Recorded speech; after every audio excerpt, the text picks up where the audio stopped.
Hi friends, आज मैं आपको एक मददगार परी की कहानी बताने वाली हूँ। तो चलिए देखते हैं। लेकिन उससे पहले अगर आपने हमारे चैनल को सब्सक्राइब नहीं किया तो प्लीज सब्सक्राइब कर दीजिए और हाँ, बेल आइकन को ऑन कर दीजिए। परियों के लोक में विशाखा नाम की एक परी रहती थी।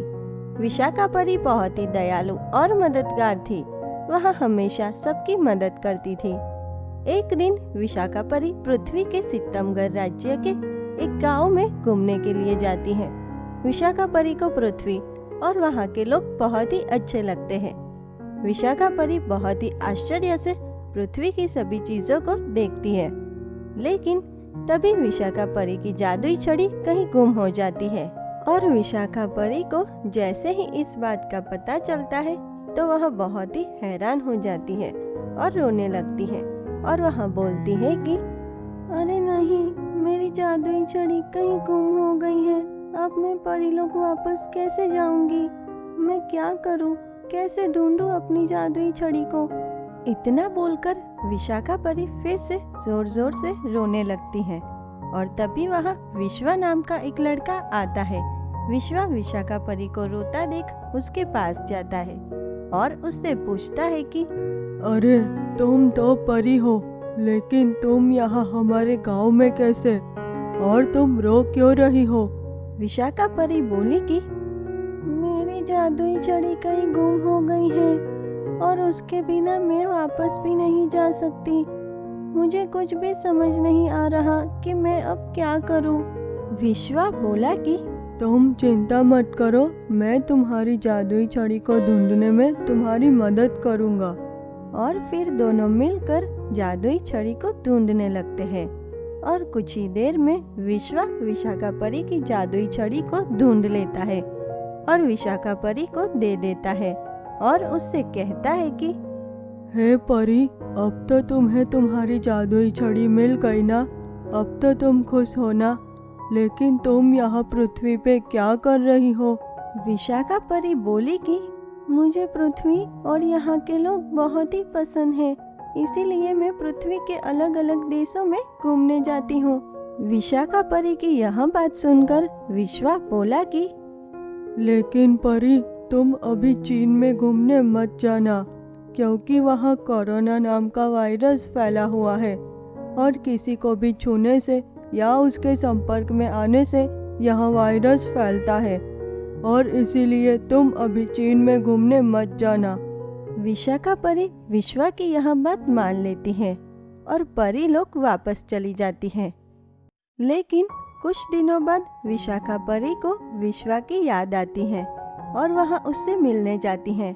वह जैसे ही उस गांव में पहुंचती है तो वह बहुत ही हैरान हो जाती है, क्योंकि उस गांव के सभी लोग अपने चेहरे पे एक मास्क लगाकर घूमते हैं और यह देखकर विशाखा परी को कुछ भी समझ नहीं आता कि ये सब क्या हो रहा है और वह विश्वा को ढूंढने लगती है। और तभी उसकी नजर एक घर के बाहर रखे विश्वा के जूते पे जाती है और फिर विशाखा परी उस घर के अंदर जाती है। विश्वा तो विशाखा परी को देखकर बहुत ही खुश हो जाता है और उससे कहता है कि परी, तुम यहाँ मेरे घर कैसे? ये लो, तुम भी ये मास्क पहन लो और ये सैनिटाइजर लगा लो। विश्वा की यह बात सुनकर विशाखा परी को कुछ भी समझ नहीं आता और वह विश्वा से पूछती है कि विश्वा, ये क्या है? तुम सबने ये मास्क क्यों पहना है? विश्वा बोला कि परी, मैंने तुम्हें उस दिन कोरोना वायरस के बारे में बताया था ना। वह वायरस हमारे भारत में भी आ गया है और भारत ही नहीं, दुनिया के सभी देशों में फैल चुका है और इसी वायरस के कारण कई लोग की मौत भी हो गई है और इसीलिए हम सब ये मास्क पहन रहे हैं। परी, हमें कुछ भी समझ नहीं आ रहा कि हम सब इस कोरोना वायरस को कैसे खत्म करें। विशाखा परी तो विश्वा को ऐसे हैरान और परेशान देख बहुत ही दुखी हो जाती है और उस मास्क को पहनकर परी लोग वापस चली जाती हैं। विशाखा परी विश्वा और पृथ्वी के सभी लोगों की मदद करना चाहती है और इसीलिए वह परीलोक में सभी परियों के पास जाती है और उनसे कहती है कि सुनो परियों, मुझे तुम सबकी मदद चाहिए। क्या तुम मेरी मदद करोगी? विशाखा परी की यह बात सुनकर सलाखा परी बोली कि विशाखा, क्या हुआ तुम्हें? कोई परेशानी है क्या? हम सब जरूर तुम्हारी मदद करेंगे। तुम हमें बताओ कि आखिर क्या बात है। विशाखा परी बोली कि पृथ्वी पे कोरोना नाम का एक बहुत ही खतरनाक वायरस फैला हुआ है जो पृथ्वी के सभी देशों में फैल चुका है, और अगर हमने इस कोरोना वायरस को ख़त्म नहीं किया तो पृथ्वी के सभी लोग मर जाएंगे और मेरा दोस्त विश्वा भी मर जाएगा।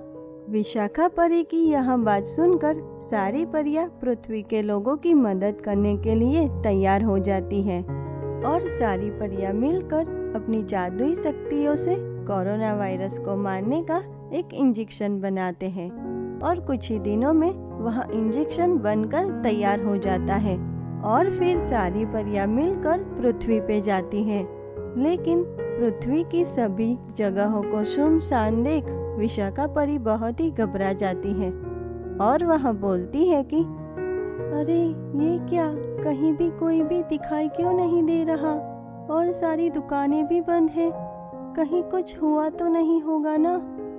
और तभी सलाखा परी की नज़र एक बड़े से बोर्ड पे जाती है जिस पर लिखा होता है कि कोरोना वायरस की वजह से कुछ दिन तक कोई भी अपने घर से बाहर नहीं निकलेगा। यह पढ़कर सलाखा परी बोली कि विशाखा, तुम परेशान मत हो। कोरोना वायरस फैल रहा है, इसीलिए कुछ दिनों तक सभी लोगों को अपने घर से बाहर निकलने की मनाही है। इसीलिए हमें कोई दिखाई नहीं दे रहा, और वैसे भी ये अच्छा भी है ना। अगर कुछ दिनों तक कोई भी बाहर नहीं निकलेगा तो हम हर रोज़ एक एक इंजेक्शन को लाकर सभी जगहों पर डालेंगे, जिसके कारण कोरोना वायरस आगे नहीं फैलेगा और फिर धीरे धीरे उसका नाश हो जाएगा। अब ऐसे हर रोज़ सारी परियां एक एक इंजेक्शन को सभी जगहों पर डालती, जिसके कारण कोरोना वायरस आगे नहीं फैलता और फिर कुछ ही दिनों में कोरोना वायरस का नाश हो जाता है। और यह देखकर विश्वा और सभी परियां बहुत ही खुश हो जाती हैं और फिर सभी खुशी खुशी रहने लगते हैं। तो देखा अपने दोस्तों कि किस तरह कुछ दिनों तक सभी लोग अपने घर से बाहर नहीं निकलते और इन्हीं दिनों के बीच सारी परियां हर रोज़ एक एक इंजेक्शन को सारी जगहों पर डालकर कोरोना वायरस का नाश करती हैं। तो दोस्तों, अगर आप भी कोरोना वायरस को फैलने से रोकना चाहते हैं तो कुछ दिनों तक अपने घर से बाहर ना निकले और बाहर की किसी भी व्यक्ति के संपर्क में ना आए, जिसके कारण हम कोरोना वायरस को फैलने से रोक सकते हैं। तो दोस्तों, कैसी लगी आपको हमारी ये कहानी? अगर पसंद आई हो तो प्लीज़ लाइक कीजिए, शेयर कीजिए और हाँ, सब्सक्राइब करना मत भूलिए। तो चलिए मिलते हैं एक और नई अनोखी कहानी के साथ। तब तक के लिए धन्यवाद।